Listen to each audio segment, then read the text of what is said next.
Welcome back to the Wizard Weekly, where we talk about everything in gaming. Good morning, at least to anyone that is on a standalone Xbox console, because if that is the case, then this morning has been anything but good. I repeat, this is not a drill and this is not a spell. Xbox is down.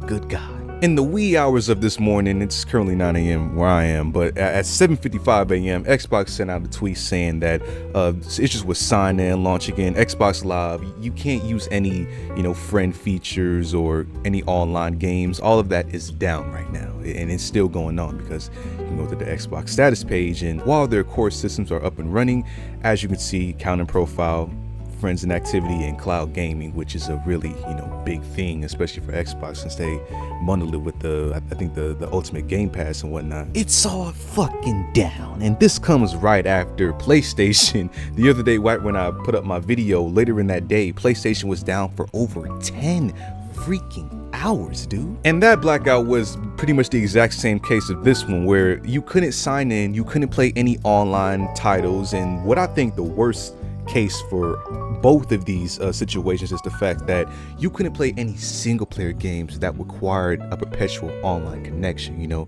Games like Suicide Squad, I don't even know why I just said that game, pretend even to say that. Games like Hitman Trilogy in some cases, or Ghost Recon Breakpoint, like all these titles that require an online connection just to play by yourself is really dumb. I hate it so much.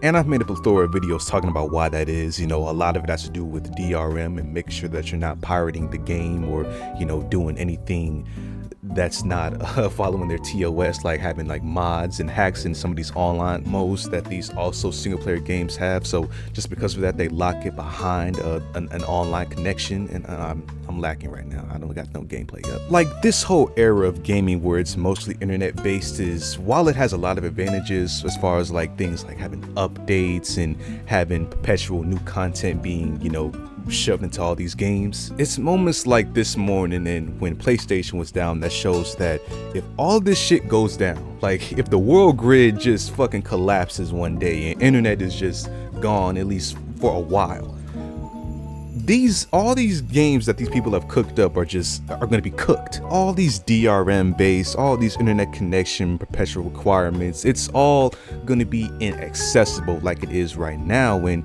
you're just going to have a lot of pissed off people that paid all these $70 price tags plus, and all these experiences that are just going to be wasted. Because I bet you once this Xbox Live comes back on, and I know when PlayStation came back on, they're not going to give you any more of this time that you missed on your next billing period. Like, if it turns into an entire 24 hours of Xbox Live being down, I can guarantee you that they're not going to give you an extra day on your billing cycle because of the day that you missed. Like, that's the thing I hate about like internet bills and shit. Like, if there's a mistake on their end, they aren't going to give you that day back that you missed, because that you paid for, because you're paying for 30 days, and if you get 29, you're still paying for 30 days. That's dumb as hell to me, but it is what it is. But yeah, as of right now, Xbox Live is down, so any type of online multiplayer feature that Xbox owners unfortunately have to pay for are not available. And cloud gaming, which is pretty much an entire sector of gaming, is inaccessible this morning. But luckily, not many people are up right now, so hopefully nobody's that affected. But moving on to a group of people that might not actually be affected, at least if you got your download in time before all this, everything went to hell.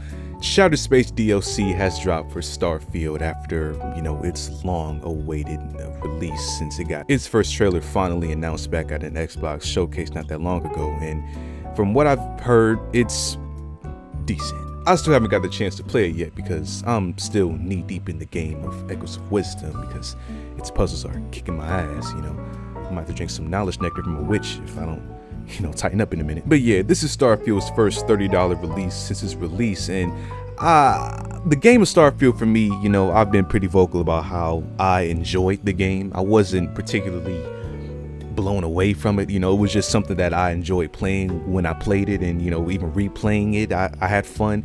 So I'm definitely going to check Shattered Space out anytime soon, But the reason that I'm even talking about Shattered Space to begin with is because of Bethesda in general, and Todd Howard in his recent interview with the British Academy Film Awards, and him talking about developing Starfield and Skyrim and whatnot, and all the great games of Bethesda. Great games I name loosely because, you know, Starfield for a lot of people just isn't that. Now, he didn't shut out any like new information in this little 4-minute interview. It's all basically stuff that he said before in other video interviews like this one that's on YouTube. But he claimed in this interview that games like Starfield are so massive in size is because they barely cut anything from the game.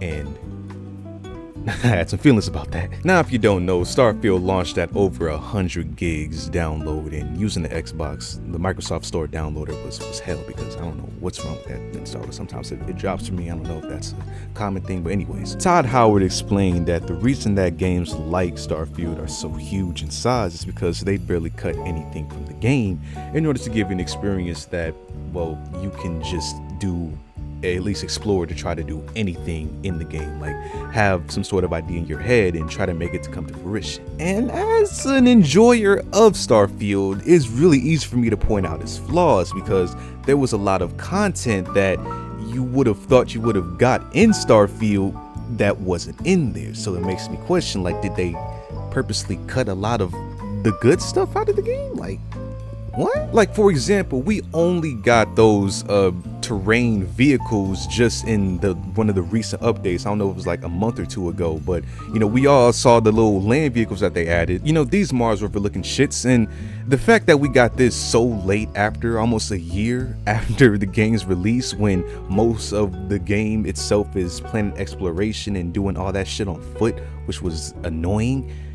It's like, is this one of the things that you decided to cut from the launch install of the game? Starfield had a lot of shooter feel before it got released. Like, the game got delayed numerous times. The way that they talked about it before it launched made it seem like it was only one of the most next-gen games ever. Like, you remember the 1,000 planets, everybody was lost in their shit, like, yo, what is this type of Google Earth ass game that we're about to play? And then it launched to basically another Bethesda experience with copy paste planets and no freaking land vehicles. Like, that pissed me off the most, like, 'cause I hated walking. But again, I enjoyed the Bethesda formula of games, so that's why I enjoyed my time playing it. But I can understand why a lot of people felt really let down by Starfield and have waited this long, you know, for its content to come out just to be able to play it, and I completely understand that. So yeah, Toddy, you pissed me off with that one, I'm not gonna lie to you. But at the same time, Starfield, it is what it is. You know, this DLC is out. Hopefully these mixed reviews are gonna lead me astray, and I enjoy that whenever I decide to play this, but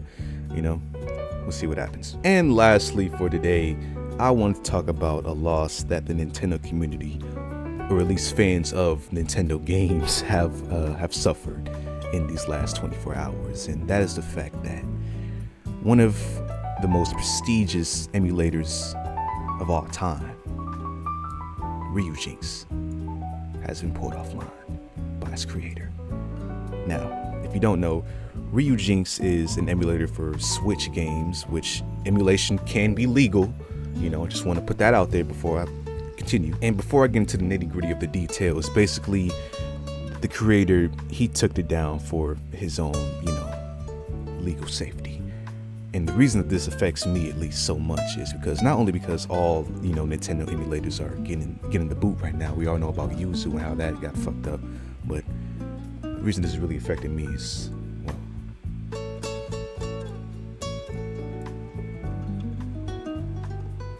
fuck. Now, hear me out. Okay, listen, before I got my Switch, all right, like, I was really late to the Switch party. I didn't get one until like late 23. And before I got my Switch, Ryujinx held me down, man. That's all I gotta say. Like, it held me down legally, you know. Allegedly, though, sometimes when there was a game that I wanted to check out or maybe, you know, buy before I got it on my physical Switch, I might have wanted to test it out, make sure it was fun, you know, make sure I wasn't spending $60, $70 on nothing. Allegedly. And you know, when Yuzu got took down, you know, that scared me for the future of Ryujinx already, because when it comes to Nintendo Switch emulation, Ryujinx and Yuzu are basically like your right and your left hand. Like, those were the go-to emulators for a lot of people. And as we know, Yuzu suffered a terrible fate, at least his creators did, as they were fined like $2.4 million in court. And not only did they have to take down, Yuzu itself, but all of the forks that uses Yuzu's database, all of that was just completely wiped from the internet, even though people are still creating software based on its design. That's never going to stop. But the fact that, one of the most prestigious emulators got taken offline in such a crazy way is unfortunate to those that actually use the service in a non-egregious way. But luckily for the situation at hand, it seems that the Ryujinx creator, he escaped, by a threat of facing any real, legal action, because he went to his Discord to basically say that he was basically let off with a warning as he was contacted by Nintendo and offered an agreement to stop working